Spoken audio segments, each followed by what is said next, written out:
ಕೊಡ್ತಂತ ಬಂದರು. ಅಂದರೆ 11 ಗಂಟೆ ಟೈಮ್ ತೊಗೊಂಡಿದ್ರು. 11 ಗಂಟೆಗೆ ಫೋನ್ ಮಾಡಿದರು.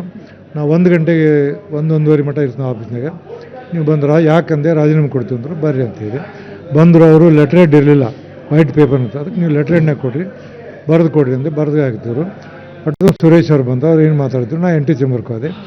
ಅವ್ರು ಮಾತಾಡಿ, ಸರ್ ನಾವೀಗ 8 ಗಂಟೆ ಮಾಡಿ ನಮ್ಗೆ ಟೈಮ್ ಕೊಡ್ರಿ. ಆಯಿತು, ನಮ್ಗೆ ಕೊಟ್ಟೇ ಇಲ್ಲ, ನಮಗೆ ರಾಜೀನಾಮೆ ಕೊಟ್ಟಿಲ್ಲ ಪ್ರಶ್ನೆ ಬಂತು. ನೀವು ಯಾವಾಗ ಬೇಕಾದ್ರೆ ಬರ್ರಿ, ನಾನು ಇರ್ತೀನಿ, ನೀವು ಬಂದಾಗ ನಾನು ಟೈಮ್ ಕೊಡ್ತೀನಿ ಬರ್ರಿ ಅಂತ ಇಷ್ಟ ಇದೆ. ಅಂದರೆ ರಾಜೀನಾಮೆ ಕೊಡೋದಕ್ಕೆ ಅಂತಲೇ ನಿಮ್ಮ ಹತ್ರ ಅವರು ಟೈಮ್ ತಗೊಳ್ಕೊಂಡಿದ್ದು? ಹಾಂ, ನನಗೆ ರಾಜೀನಾಮೆ ಕೊಡ್ತೀವಿ ಅಂತ ಬಂದಿದ್ದರು.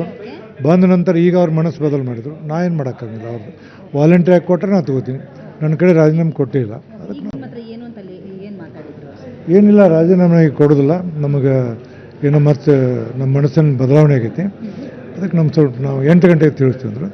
ನೀವು ಯಾವಾಗ ಬೇಕಾದ್ರೆ ತಿಳಿಸ್ರಿ, ನಾನು ಇರ್ತೀನಿ, ಮನೇಲಿ ಇರ್ತೀನಿ, ಆಫೀಸ್ನಲ್ಲಿ ಇರ್ತೀನಿ ಅಂತ ಇಷ್ಟ ಇದೆ. ಅಂದರೆ ಈಗ ಎಷ್ಟು ಗಂಟೆವರೆಗೂ ಅವ್ರು ನಿಮ್ಮ ಜೊತೆಗೆ ಟೈಮ್ ನನಗೇನಿಲ್ಲ, ನಾ ಟೈಮ್ ಕೊಟ್ಟೇ ಇಲ್ಲ ಅವ್ರಿಗೆ. ಯಾವಾಗ ಅವ್ರು ನಾನು ಕೇಳ್ತಾರೆ ಅವಾಗ ಬಂದು ರಾಜೀನಾಮೆ ತೊಗೊಳೋದಷ್ಟೇ ನನ್ನ ಕೆಲಸ. ನೀವೇ ಹೇಳಿದ್ರಿ 8 ಗಂಟೆವರೆಗೂ ಕೂಡ 8 ಗಂಟೆವರೆಗೆ ನಾವು ವಿಚಾರ ಮಾಡ್ತೀವಿ ಅಂದ್ರೆ ಮಾಡೋರು ಹಿಂದೆ. ಅವ್ರಿಗೆ 8 ಗಂಟೆ ಮಾಡಲಿ 12 ಗಂಟೆ ನನ್ನ ಸಂಬಂಧ ಇಲ್ಲ ವಿಷಯ. ಅವ್ರು ರಾಜೀನಾಮೆ ಕೊಟ್ಟಿಲ್ಲ, ನಾ ಆಕ್ಸೆಪ್ಟ್ ಮಾಡಲ್ಲ. ಕೊಟ್ಟರೆ ನಾ ಕೇಳ್ತಿದ್ದೆ. ಬಂದಂಥ ಸಂದರ್ಭದಲ್ಲಿ ಒಂದಷ್ಟು ಹೊತ್ತು ನಿಮ್ಮ ಜೊತೆ ಕೂಡ ಅಂದರೆ ನಿಮ್ಮ ಕೊಠಡಿಯಲ್ಲಿ ಚರ್ಚೆಯನ್ನು ಕೂಡ ಮಾಡಿದ್ರು. ಸಂಧಾನ ಮಾಡಲಿಲ್ಲ. ಅವರು ವೈಟ್ ಪೇಪರ್ದಾಗ ಬರ್ಕೊಂಬಂದಿದ್ರು. ಅದು ನಮ್ಮಲ್ಲಿ ಪದ್ಧತಿ ಇಲ್ಲ. ಲೆಟ್ರ್ ಹೆಡ್ನಲ್ಲಿ ಅವರೇ ನಮ್ಮ ಎದುರು ಬರೀಬೇಕು, ಬರೀ ಅಂತ ಹೇಳಿದೆ. ಬರೆಯಾಕತ್ತಿದ್ರು. ಬರೆದು ಆಗಿ ಸಹಿ ಮಾಡಿದರು. ಮಿನಿಸ್ಟರ್ ಬಂದರು. ಅವ್ರು ಏನೋ ಮಾತಾಡ್ತಿದ್ರು. ನಾವು ಒಳಗೆ ಹೋದೆ. ಆಮೇಲೆ ಅವ್ರು ತೀರ್ಮಾನ ಮಾಡಿದ್ರು. ಹಂಗಾರೆ ಪ್ರಶ್ನೆ ಅವ್ರ ಮುಂದೆ ಹೇಳಿ ಬರ್ರಿ, ನನ್ನ ಮುಂದೆ ಬೇಡ, ಹೊರಗೆ. ಏನೂ ಕೂಡ ಮಾತುಕತೆ ನಡೆದಿಲ್ಲ ಅಲ್ಲಿ. ನಾನು ಕೂಡ ಏನು ಮಾತಾಡಲ್ಲ. ಅವರು ಇಷ್ಟ ಅವ್ರು ಬರೆದಿದ್ದು ಸರಿ ಇಲ್ಲ, ನೀವು ಬರ್ಕೊಂಬರ್ರಿ, ಕೈಲೇ ಬರ್ರಿ ಅಂತ ಹೇಳಿ ಲೆಟ್ರ್ ಹೆಡ್ನಾಗ ಕೊಡೋದು. ಲೆಟ್ರ್ ಹೆಡ್ನಾಗ ಕೊಟ್ಟರು. ನಾನು ಒಂದು ಪೇಪರ್ ಲೆಟ್ರ್ ಹೆಡ್ ತರಿಸ್ಕೊಟ್ಟೆ ಅವ್ರಿಗೆ. ಆ ಲೆಟ್ರ್ ಹೆಡ್ನಾಗ ಕೊಟ್ಟರು. ಕೊಡ್ತೀವಿ ಅಂತಿದ್ರು, ಕೊಡಲಿಲ್ಲ. ನಾನು ಬಿಟ್ಟೆ. ಮತ್ತು ನಾ ಯಾವುದು ಒತ್ತಾಯ ಮಾಡೋಕ್ಕೆ ಬರೋದಿಲ್ಲ. 8 ಗಂಟೆಗೆ ಈಗ ಬಂದರೆ ನೀವು ಅಕ್ಸೆಪ್ಟ್ ಮಾಡ್ಕೊತೀವಿ? ಅದು ಯಾವಾಗ ಬೇಕಾದ್ರೆ ಬರಲಿ. ಅವ್ರು 8 ಗಂಟೆ ಬರಲಿ, 12 ಗಂಟೆ ಬರಲಿ, ಅವ್ರು ಯಾವಾಗ ಬಂದ್ರೆ ಸಹಿತ ರಾಜೀನಾಮೆ ವಾಲಂಟ್ರಿ ಕೊಟ್ಟರೆ ಆಕ್ಸೆಪ್ಟ್ ಮಾಡ್ತೀನಿ.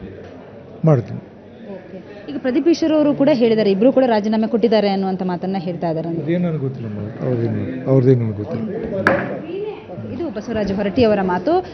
ರಾತ್ರಿ 8 ಗಂಟೆವರೆಗೂ ಕೂಡ ಸಮಯವನ್ನು ಕೇಳಿದ್ದಾರೆ. ಅಂಥ ಸಂದರ್ಭದಲ್ಲಿ ಬಂದರೆ ನಾನು ಅದನ್ನು ಅಕ್ಸೆಪ್ಟ್ ಮಾಡ್ತೀನಿ ಅನ್ನುವಂಥ ಮಾತನ್ನು ಹೇಳ್ತಾ ಇದ್ದಾರೆ. ಬೆಂಗಳೂರಿನಿಂದ ಕ್ಯಾಮ್ರಾ ಪರ್ಸನ್ ಸತ್ಯ ಜೊತೆಗೆ ಮಮತಾ ಮರ್ದಾಳ, ಏಷ್ಯಾನೆಟ್ ಸುವರ್ಣ ನ್ಯೂಸ್.